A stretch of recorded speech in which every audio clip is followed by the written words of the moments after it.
सवाल मेरा रहेगा कि बजट घोषणा जो राजस्थान सरकार ने करी है, गहलोत सरकार ने करी है, तो सर इसमें अन्य कैटेगरियों की तरह ईडब्ल्यूएस कैटेगरी के छात्रों के लिए भी आयु सीमा और परीक्षा शुल्क में देने की सरकार तैयारी कर रही है। तो सर छात्रों की इसके अलावा मांग है कि जो अभी भर्तियां जो पूरी होंगी, जिनकी प्रक्रिया चल रही है, चाहे हम पटवारी की बात करें या फिर रीट भर्ती परीक्षा जो कि आने वाली है, तो इनमें तो छात्रों को फायदा मिलेगा। तो क्या सर जिनकी आवेदन प्रक्रिया पूरी हो चुकी है, छात्रों की मांग क्योंकि सर मुख्य यही थी कि एसआई भर्ती जिसके आवेदन प्रक्रिया पूरी हो गई है उसमें भी छात्रों को जो है छूट मिले, तो क्या सर ऐसा हो सकता है, संशोधित विज्ञप्ति छात्रों के हक में जारी हो सकती है? देखिए, अभी जो माननीय मुख्यमंत्री जी के द्वारा बजट में घोषणा की गई थी कि ईडब्ल्यूएस कैटेगरी को अन्य आरक्षित वर्गों की तरह आयु सीमा में और फीस में छूट दी जाएगी। तो नेचुरली जब सभी आरक्षित वर्ग को इस तरह की छूट दी जाती हैं तो ईडब्ल्यूएस कैटेगरी को दी जाए, तो एक जायज़ मांग थी उनके ईडब्ल्यूएस कैटेगरी के बच्चों की, और उस जायज़ मांग को पूरा किया। अब दो इश्यूज़ हैं, एक तो जिनकी भर्ती प्रक्रिया करीब पूरी हो चुकी, जिनके एग्ज़ाम हो चुके, रिजल्ट्स आ चुका।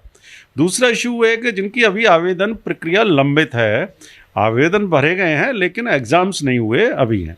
तो जो सेकंड पार्ट है वो खुला हुआ है, उसमें गवर्नमेंट के ऊपर डिपेंड करता है। आपने देखा होगा पोस्ट बढ़ा भी सकते हैं, कम भी कर सकते हैं एग्ज़ाम्स होने तक, ठीक है। तो अब एक इशू ये है कि भाई आपका जो कहना है कि भाई जो एक तो जो भर्तियां हैं वो लेट नहीं हो, तो मैं बताना चाहूँगा राजस्थान सरकार ने सारी भर्तियों को नियमित कर रही है, रेगुलेट कर रही है। और आपने देखा होगा इन भर्तियों को, कितना भर्तियों को निकाला है। भाजपा सरकार की जो लंबित भर्तियां उनको हम करीब पूरा कर रहे हैं, और काफ़ी रिलैक्सेशन माननीय मुख्यमंत्री जी ने दिया। रिव्यू किया गया, चीज़ों को रिव्यू करके फिर उन पदों को बढ़ाया गया और भर्तियां दी गई, चाहे एलडीसी का मामला हो, कईयों का मामला हो। और अभी भी ये जो आवेदन जिनके भरे गए हैं उनको निश्चित रूप से माननीय मुख्यमंत्री जी ने एक कमेटी बना दिया, एडमिनिस्ट्रेटिव कमेटी, जिसका डीओपी सेक्रेटरी चेयरमैन है। वो विद इन 3 days, मैं समझता हूँ tomorrow, day after tomorrow they will submit A report कि जो भी भर्ती जहाँ भी विचाराधीन है, चाहे वो राजस्थान राज्य कर्मचारी चयन आयोग में है, चाहे आरपीएससी में है, चाहे विभागीय जो परीक्षा हो रही है उनमें है, उन सब में ईडब्ल्यूएस कैटेगरी का कैसे लाभ मिले, और फिर वो दे करके फिर उसके बाद तुरंत भर्ती प्रक्रिया सुनिश्चित कर ली जाए। तो इस जो हमारा यूथ है और जो शिक्षित बेरोजगार है उसको ज़्यादा दिक्कत नहीं हो। और हमारी कोशिश ये रहेगी जितनी भी भर्ती प्रक्रिया है वो हम चाहते हैं, क्योंकि भर्ती प्रक्रिया में समय लगता है, ऐसा नहीं होता। तो कई स्टूडेंट्स की डिमांड रहती है साहब हमें समय कम मिला, कई की कहती है कि साहब समय और बढ़ा दो। हर तरह के स्टूडेंट्स हैं, लाखों की संख्या में स्टूडेंट्स होते हैं, तो एक ग्रुप 1000 बच्चों का ग्रुप कोई दूसरे कार्यक्रम में बन जाता है, कोई दूसरा ग्रुप दूसरी तरह डिमांड करता है। लेकिन सरकार की मंशा ये है कि जो घोषणाएं की हैं उन घोषणाओं को सुनिश्चित करना और उनकी क्रियान्विति भी सुनिश्चित करना। और यही कारण है करीब अब तक मैं समझता हूँ 70,000 से अधिक भर्ती सरकार कर चुकी है, उससे भी ज़्यादा कर चुकी है।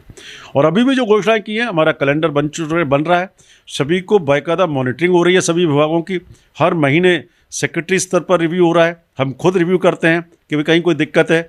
और आने वाले समय में हम केंद्र सरकार की तरह नहीं है जो 2 करोड़ रोजगारों की घोषणा करके और देखा जाए तो कुछ नहीं निकला। यहाँ जो वायदे किए, 2 लाख भर्तियों के वादे किए थे, वो जन घोषणा पत्र में वो 2 लाख भर्तियाँ दी जाएंगी, ये मैं कह सकता हूँ। सर एक और सवाल करूंगी, क्योंकि छात्र लगातार अपनी मांगों को लेकर आपके पास पहुंचते हैं। तो सर रीट भर्ती जो कि 2021 में होनी है, 25 अप्रैल को ही परीक्षा होनी है, तो सर जैन समाज ये मांग कर रहा है कि इस परीक्षा को स्थगित किया जाए महावीर जयंती के कारण। इसको लेकर के सर जैन समाज आंदोलनरत भी है, अनशन पर भी बैठे हैं। तो सर आप क्या कहना चाहेंगे जो ये मांग उठ रही है उस पर? कहूँगा जैन समाज से मैं अपील ही करूँगा आपके माध्यम से, उनको सरकार पर विश्वास रखें। सरकार जब ईडब्ल्यूएस की घोषणा की है तो निश्चित रूप से अब कहीं ना कहीं कोई बदलाव जो है सभी चीज़ों में होगा। आवेदन की तिथियों को भी बढ़ाया जाएगा, जो ऑलरेडी आवेदन भर चुके हैं, तो निश्चित रूप से उनकी भावनाओं के साथ है सरकार, और निश्चित रूप से समय आने पर उनको निर्णय लेगी सरकार। और माननीय मुख्यमंत्री जी ने इस बात का उनको कहा है कि भाई हम विचार कर रहे हैं।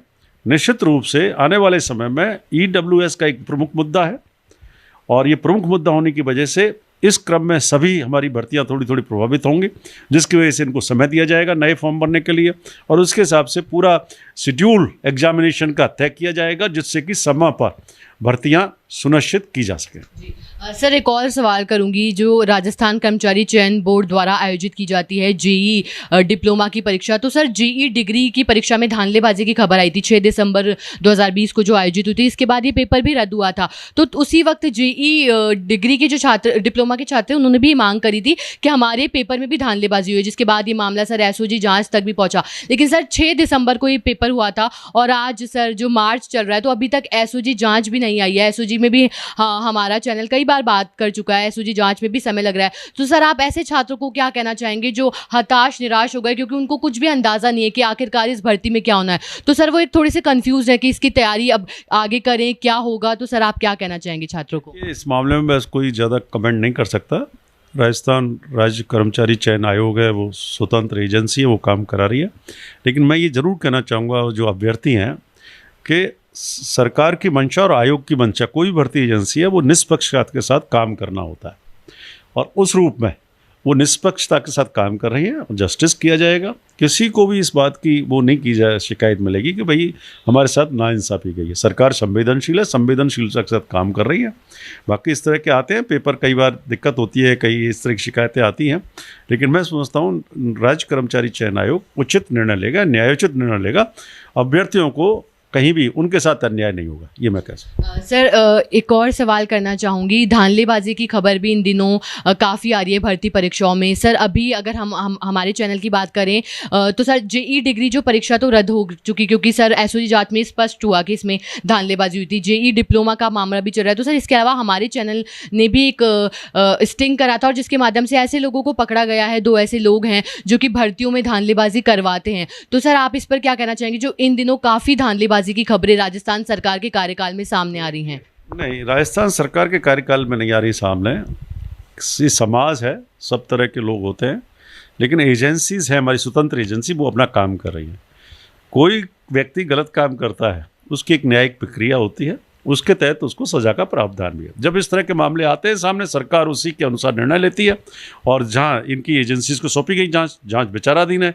जांच का जो भी निष्कर्ष आएगा उसके हिसाब से संबंधित जो एजेंसीज हैं वो अपना निर्णय लेंगे। सर ये आखिरी सवाल करूंगी पक्का से, चिकित्सा से सर, क्योंकि आप चिकित्सा राज्य मंत्री हैं, इसलिए क्योंकि कोरोना वापस से रफ्तार पकड़ रहा है, दूसरी लहर चल रही है। तो सर कल ही मुख्यमंत्री अशोक गहलोत ने जो हमारी केंद्र सरकार है उनसे भी आग्रह किया है कि जो वैक्सीनेशन है इसमें जो एज लिमिट है इसको रिमूव किया जाए। तो सर इस पर आप क्या कहना चाहेंगे? बिल्कुल, मुख्यमंत्री जी ने अभी जब बीसी ली थी, मैं भी स्वयं मौजूद था, इसमें कहा था कि केंद्र सरकार को चाहिए वैक्सीनेशन सभी के लिए फ्री कर देना चाहिए। नंबर 1, एज बार नहीं लगाया जाना चाहिए। सबसे ज़्यादा जो मोबिलिटी वाली एज है वो 20 से लेके 50 वाले लोग हैं, जो बहुत ज़्यादा मोबाइल होते हैं, तो उनके लिए सबसे पहले लगाया जाना चाहिए। लेकिन केंद्र सरकार ने किन कारणों से, वी डोंट नो, कि भाई पहले 65 से 60 से ऊपर वालों को लिया, फिर 45 से, अब 45 से सबके लिए फ्री कर दिया।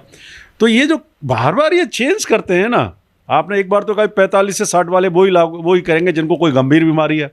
अब आपने कह दिया कि 45 साल से वालों को सबको लगाना है। तो सीधा सा करिए कि भाई 20 से लेकर के 18-20 से लेकर के 55-60 तक के सारे एज वालों को पहली प्राथमिकता देनी चाहिए। और वैक्सीनेशन हम तो आगे चल रहे हैं, राजस्थान तो अन्य प्रदेशों के मुकाबले 1st-2nd नंबर पर है। हमारे वैक्सीनेशन तुरंत पूरा उपलब्ध कराएं। क्या कारण है? कई बार वो स्लो चलाने की कहते हैं, कई बार धीरे धीरे लगवाने की कहते हैं, ऐसा लगता है, जो अखबारों से लगता है। एक तरफ उनके केंद्रीय मंत्री कहते हैं वैक्सीनेशन की कोई कमी नहीं है। जब वैक्सीनेशन की कमी नहीं है तो राज्यों को क्यों नहीं दे देते हैं वैक्सीनेशन? एक साथ दे दीजिए, क्या दिक्कत है? आप जो खेपों में कभी 2 लाख कभी 5 लाख आप दे दीजिए। फर्स्ट डोज ये हो गई, सेकंड डोज ये हो गई, आप लगाइए खूब। और हमारे पास करीब 5000 के आसपास सेंटर्स हैं हमारे, तो हम तो डेली जो है 5 लाख लगभग डेली हमारा वैक्सीनेशन हो सकता है।